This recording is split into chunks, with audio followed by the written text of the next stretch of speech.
Hi friends, ಎಲ್ರಿಗೂ ನಮಸ್ಕಾರ. ಮತ್ತೊಮ್ಮೆ ನಮ್ಮ ಚಾನಲ್ಗೆ ಸ್ವಾಗತ. ನಿಮಗೆ ಈ ದಿನ ನಾವು punishment under the BNS section 4 to 13 4ರಿಂದ 13ರವರೆಗೆ ಪನಿಷ್ಮೆಂಟಿನ ಬಗ್ಗೆ BNS ಅಲ್ಲಿ ಮಾತಾಡ್ತಾ ಹೋಗ್ತಾರೆ. ಆ ಪನಿಷ್ಮೆಂಟ್ ಬಗ್ಗೆ ನಾವು ಪನಿಷ್ಮೆಂಟಿನ ಟೈಪ್ಸ್ಗಳ ಬಗ್ಗೆ, ಶಿಕ್ಷೆಯ ವಿಧಗಳ ಬಗ್ಗೆ ನಾವು ಇವತ್ತು ಮಾತಾಡಲು ಹೊರಟಿದ್ದೇವೆ. ಅದೇ ರೀತಿ ಇನ್ನೂ ಹಲವು BNS ಕ್ಲಾಸ್ಗಳು ಬರಲಿವೆ. ಏನಾದರೂ ಈ ಥರ ಕಂಟೆಂಟು ನಿಮಗೆ ಇಷ್ಟ ಆದಲ್ಲಿ ಖಂಡಿತವಾಗಿ ಸಬ್ಸ್ಕ್ರೈಬ್ ಮಾಡಿ ಅಂತ ಹೇಳ್ತಾ ಬನ್ನಿ ನಾವು ಟೈಪ್ಸ್ಗಳನ್ನು ನೋಡ್ತಾ ಹೋಗೋಣ.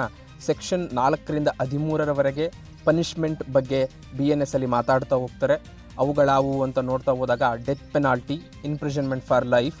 ಇಂಪ್ರಿಸನ್ಮೆಂಟಲ್ಲಿ 2 ಟೈಪ್ಸ್ ಬರುತ್ತೆ, ರಿಗರಸ್ ಇಂಪ್ರಿಸನ್ಮೆಂಟ್ ಮತ್ತು ಸಿಂಪಲ್ ಇಂಪ್ರಿಸನ್ಮೆಂಟ್ ಅಂತ. ಮತ್ತು forfeiture of the property means ಮುಟ್ಟುಗೋಲು ಹಾಕೊಳ್ಳೋದು ಪ್ರಾಪರ್ಟಿಯನ್ನು, ಫೈನು ಮತ್ತು ಕಮ್ಯುನಿಟಿ ಸರ್ವೀಸು. ಕಮ್ಯುನಿಟಿ ಸರ್ವೀಸ್ ಅಂತಕ್ಕಂಥದ್ದು ಹೊಸದಾಗಿ ಇಂಟ್ರೊಡ್ಯೂಸ್ ಮಾಡಿರುವಂಥ ಸರ್ವೀಸ್ ಆಗಿರುತ್ತೆ. ಇದು ಕಮ್ಯುನಿಟಿ ವೆಲ್ಫೇರ್ಗೋಸ್ಕರ ಮತ್ತು reduction of the burden of the jail, reduce ಮಾಡೋದಕ್ಕೆ ಬರ್ಡನ್ ಆಫ್ ದ ಜೈಲಲ್ಲಿರೋ ಕೈದಿಗಳ ಬರ್ಡನನ್ನು ಕಡಿಮೆ ಮಾಡಿ ಚಿಕ್ಕ ಪುಟ್ಟ ಅಫೆನ್ಸ್ಗಳಿಗೆ, ಪೆಟ್ಟಿ ಅಫೆನ್ಸ್ಗಳಿಗೆ ಕಮ್ಯುನಿಟಿ ಸರ್ವೀಸನ್ನು ಅವಾರ್ಡ್ ಮಾಡಿ ಮತ್ತು enhance the skills of community oriented ಸರ್ವೀಸನ್ನು ಒಂದು ಕಮ್ಯುನಿಟಿನಲ್ಲಿ ಡೆವಲಪ್ಮೆಂಟ್ ಮಾಡೋಕ್ಕೋಸ್ಕರ ಕೂಡ ಕಮ್ಯುನಿಟಿ ಸರ್ವೀಸ್ ಅಂತಕ್ಕಂಥದ್ದನ್ನು ಇಂಟ್ರೊಡ್ಯೂಸ್ ಮಾಡಲಾಗಿದೆ. ಅದೇ ರೀತಿ ನಾವು ಒಂದೊಂದಾಗಿ ಎಕ್ಸ್ಪ್ಲನೇಷನ್ ನೋಡ್ತಾ ಹೋದಾಗ ಮೊದಲನೆಯದಾಗಿ ಡೆತ್ ಸೆಂಟೆನ್ಸ್ ಅಂತಕ್ಕಂಥದ್ದು ಬರ್ತಾ ಹೋಗುತ್ತೆ. ಡೆತ್ ಸೆಂಟೆನ್ಸನ್ನು ರೇರ್ ಸಿನಾರಿಯೋದಲ್ಲಿ ಮಾತ್ರ ಅವಾರ್ಡ್ ಮಾಡಬೇಕು ಅಂತ ಕಿಶೋರ್ ವರ್ಸಸ್ ಸ್ಟೇಟ್ ಆಫ್ ಡೆಲ್ಲಿನಲ್ಲಿ ಸುಪ್ರೀಂ ಕೋರ್ಟು ಕ್ರಿಸ್ಟಲ್ ಕ್ಲಿಯರ್ ಆಗಿ ಹೇಳಿದೆ.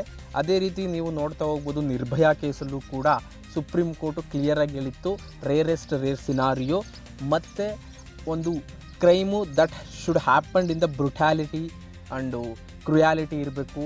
ಒಂದು ಕ್ರುಯಾಲಿಟಿ ಇಸ್ ದ ಗ್ರೌಂಡ್, ಆ ಗ್ರೌಂಡ್ಗಳಾಗಿರ್ತವೆ. ಆ ಗ್ರೌಂಡಲ್ಲಿ ಇದ್ದಾಗ ಮಾತ್ರ ಡೆತ್ ಸೆಂಟೆನ್ಸನ್ನು ಕೋರ್ಟು ಅವಾರ್ಡ್ ಮಾಡ್ಬೋದು ಆ ಸಮಯದಲ್ಲಿ ಅಂತ ಹೇಳ್ತಾ ಹೋಗ್ಬೋದು.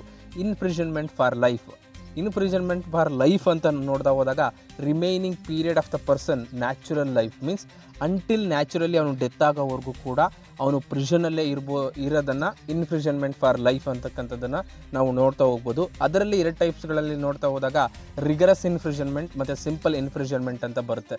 ರಿಗರಸ್ ಇಂಪ್ರಿಸನ್ಮೆಂಟ್ ಅಂದರೆ ಏನಪ್ಪ ಅಂತ ನೋಡ್ತಾ ಹೋದಾಗ ಹಾರ್ಡ್ ಲೇಬರಿಂಗು, ಡಿಗ್ಗಿಂಗ್ ದ ಅರ್ತು ಮತ್ತು ಕಟ್ಟಿಂಗ್ ದ ವುಡ್ಡು, ಈ ಥರ ಕಾರ್ಪೆಂಟಿಂಗ್ ವರ್ಕ್ಸ್ಗಳು, ಒಂದು ಸ್ವಲ್ಪ ಹಾರ್ಡ್ ಲೇಬರಿಂಗ್ ವರ್ಕ್ಸ್ಗಳನ್ನು ರಿಗರಸ್ ಇಂಪ್ರಿಸನ್ಮೆಂಟಲ್ಲಿ ಮಾಡಿಸ್ತಾ ಹೋಗ್ತಾರೆ. ಅವುಗಳ ಗ್ರೌಂಡ್ಸನ್ನು ನೋಡ್ತಾ ಹೋದಾಗ ಗಿವಿಂಗ್ ಮತ್ತು fabricating the evidence and criminal house trespass. ಏನಾದರೂ ಫಾಲ್ಸ್ ಎವಿಡೆನ್ಸನ್ನು ಕೊಡೋದು, ಫ್ಯಾಬ್ರಿಕೇಟಿಂಗ್ ದ ಎವಿಡೆನ್ಸ್. ಡೇಸ್ ಇವತ್ತೆಲ್ಲ AIಗಳನ್ನ ಯೂಸ್ ಮಾಡಿ ಅವು ಎವಿಡೆನ್ಸನ್ನು ಮಿಸ್ಲೀಡ್ ಮಾಡೋದು, ಈ ಥರ ಏನಾದರೂ ಮಾಡಿದಾಗ ರಿಗರಸ್ ಇಂಪ್ರಿಸನ್ಮೆಂಟನ್ನು ಅವಾರ್ಡ್ ಮಾಡುತ್ತೆ ಕೋರ್ಟು ಅಂತ ತಿಳ್ಕೊಬೋದಾಗಿದೆ. ಅದೇ ರೀತಿ ಸಿಂಪಲ್ ಇಂಪ್ರಿಸನ್ಮೆಂಟಿಗೆ ಬಂದಾಗ ಡೆಫಾಮೇಷನ್ಸು ಮತ್ತು wrongful restrainment, misconduct in the public by drunken person, ಈ ಗ್ರೌಂಡ್ಸ್ಗಳಲ್ಲಿ ಸಿಂಪಲ್ ಇಂಪ್ರಿಸನ್ಮೆಂಟ ಕೋರ್ಟು ಅವಾರ್ಡ್ ಮಾಡ್ತಾ ಹೋಗುತ್ತೆ ಅಂತ ತಿಳ್ಕೊಬೋದಾಗಿದೆ. ತದನಂತರ ನಾವು ಫಾರ್ ಫೀಚರ್ ಆಫ್ ದ ಪ್ರಾಪರ್ಟಿಯನ್ನು ಮುಟ್ಟುಗೋಲು ಹಾಕೊಳ್ಳೋದು. ಎಸ್ಪೆಷಲಿ ನಾವು ಏನಾದರೂ ಒಂದು ಬೈಲ್ ಕೊಡಬೇಕಾದ್ರೆ ಒಂದು ಬಾಂಡನ್ನು ಸಬ್ಮಿಟ್ ಮಾಡ್ತೇವೆ. ಸಪೋಸ್ ಅಕ್ಯೂಸ್ ಬರೋಕ್ಕಾಗಲಿಲ್ಲ ಅಂತಂದರೆ ಆ ಬಾಂಡಿಂದ ಕ್ಲೈಮ್ ಆಗುತ್ತೆ ಅಮೌಂಟ್. ಆ ಪ್ರಾಪರ್ಟಿಯನ್ನು ಫಾರ್ ಫೀಚರ್ ಮುಟ್ಟುಗೋಲು ಹಾಕೊಳ್ಳೋಕ್ಕಾಗುತ್ತೆ. ಅದೇ ರೀತಿ ನ್ಯಾಷನಲ್ ರಿಲೇಟೆಡ್ ಅಫೆನ್ಸ್ಗಳನ್ನು ಎಗೇನ್ಸ್ಟ್ ದ ನೇಷನ್, ಏನಾದರೂ ದೇಶದ ವಿರುದ್ಧ, ಸ್ಟೇಟಿನ ವಿರುದ್ಧ ಅವರು ಕಮಿಟ್ ಆಗಿದ್ದಾಗ ಅವರ ಪ್ರಾಪರ್ಟಿಯನ್ನು ಮುಟ್ಟುಗೋಲು ಹಾಕ್ಕೊಳ್ಳಲಾಗುತ್ತೆ. ಅದನ್ನು ಕೂಡ ಶಿಕ್ಷೆಯ ವಿಧ ಅಂತ ನಾವು ಪರಿಗಣಿಸ್ಬೋದು. ಅದೇ ರೀತಿ ಫೈನ್, ಇದು ಎಲ್ರಿಗೂ ಗೊತ್ತಿರುತ್ತೆ. ಚಿಕ್ಕ ಪುಟ್ಟ ಅಫೆನ್ಸ್ಗಳಾದಾಗ ಖಂಡಿತವಾಗಿ ಕೋರ್ಟು ಫೈನನ್ನು ಅವಾರ್ಡ್ ಮಾಡುತ್ತೆ. ಅದೇ ರೀತಿ ಚಿಕ್ಕ ಪುಟ್ಟ ಅಲ್ಲ, ದೊಡ್ಡ ಕ್ರೈಮ್ಗಳು ಕೂಡ ನಡೆದಾಗ ಅವರಿಗೆ ಸೆಂಟೆನ್ಸು ಇರುತ್ತೆ ಮತ್ತು ವಿತ್ ಫೈನು ಕೂಡ ಇನ್ಕ್ಲೂಡ್ ಮಾಡಿರ್ತಾರೆ ಕೋರ್ಟು ಫಾರ್ ದ ಅಕ್ಯೂಸ್ಗೆ ಆಗಿರೋವಂಥ ಒಂದು ಬರ್ಡನನ್ನು ಫುಲ್ಫಿಲ್ ಮಾಡೋಕ್ಕೋಸ್ಕರ ಆ ಫೈನ್ಗಳ ಆಗಿರುತ್ತೆ.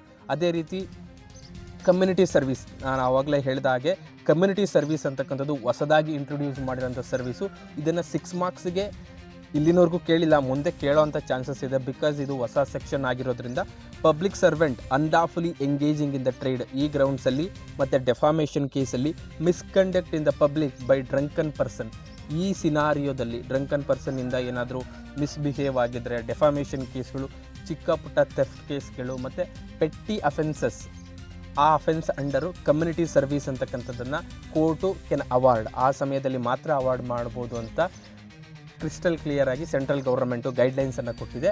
ಅದೇ ರೀತಿ ನಾವು ನೋಡ್ತಾ ಹೋದಾಗ ರೀಸೆಂಟಾಗಿ ಸುಪ್ರೀಂ ಕೋರ್ಟ್ನಲ್ಲಿ ಮತ್ತು ಡೆಲ್ಲಿ ಹೈಕೋರ್ಟ್ನಲ್ಲಿ ಕೆಲವು ಕಡೆ ನಾನು ಕಮ್ಯುನಿಟಿ ಸರ್ವೀಸನ್ನು ಅವಾರ್ಡ್ ಮಾಡಿರೋದಂತಕ್ಕಂಥದ್ದನ್ನು ನಾವು ಜಡ್ಜ್ಮೆಂಟನ್ನು ನೋಡ್ಬೋದು.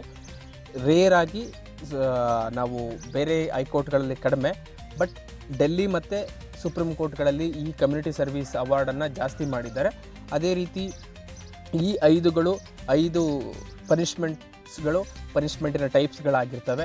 ಇದೇ ರೀತಿ ನಿಮಗೆ ಕಂಟೆಂಟ್ಗಳು ಇಷ್ಟ ಆದಲ್ಲಿ ಖಂಡಿತವಾಗಿ ಸಬ್ಸ್ಕ್ರೈಬ್ ಮಾಡಿ ಅಂತ ಹೇಳ್ತಾ ಈ ಸೆಷನನ್ನು ಮುಗಿಸ್ತಾ ಇದ್ದೀನಿ. ಮತ್ತೆ ಭೇಟಿ ಆಗ್ತಾ ಇರೋಣ. Thank you.